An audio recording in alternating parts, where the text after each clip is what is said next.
Hi there, my name is Ahmed Shah. In this video, we will talk about why Kabul fell to Taliban. So let's start the video. Any conflict at the end of the day ends with a settled resolution.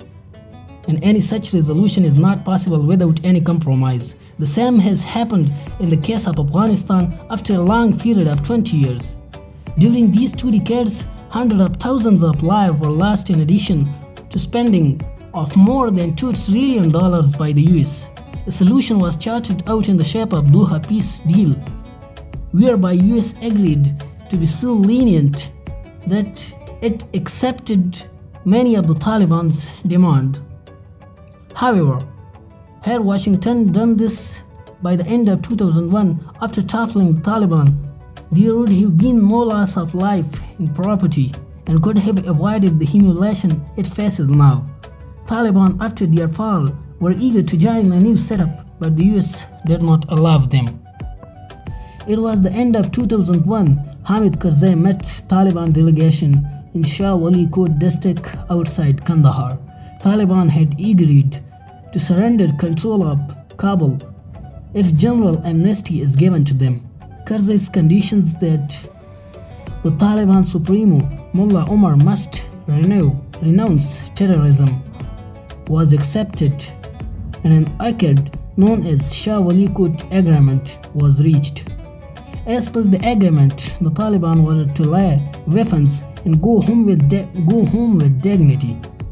However, the next day, the then US Secretary of Defense Donald Rumsfeld called Karzai and asked him to step back from the agreement and not to extend any amnesty to the Taliban.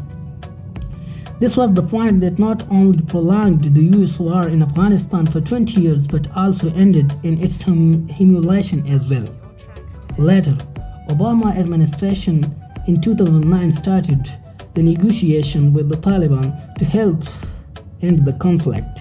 The complex peace process took 11 years to reach a settlement, and the Doha Agreement was signed in February 2020.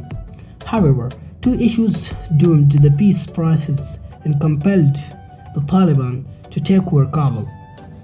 First, the now former Afghan President Ashraf Ghani, and the very next day of the signing of the Doha Agreement announced, "I will not release the Taliban prisoner despite the fact that it was agreed to end the agreement." Owing to Ghani's stubborn attitude and vested interest to prolong his own rule, the peace process got derailed. In fact, Ghani and his aides were waiting for the upcoming presidential election in the US. They thought that if Biden wins, he will back out of the Doha Agreement like Donald Trump did in Iran nuclear deal case. However, that didn't happen. The second major factor that doomed the peace process was the ambivalent Afghan policy of the US administration. Past President Trump and then President Biden could not formulate a wise policy that could save Kabul from falling into the Taliban's hand.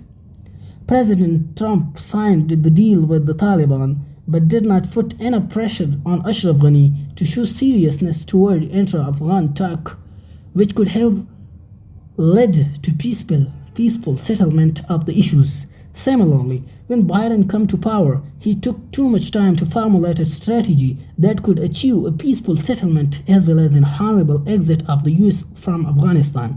Biden also did not compel Ghani to engage the meaningful dialogue with the Taliban. If the fall of Kabul has humiliated the US at global level, it has also exposed the hollowness of the US policies for Afghanistan. In all, the US ambivalent policy and the Ghani's administration stubbornness provided the basis for the fall of Kabul.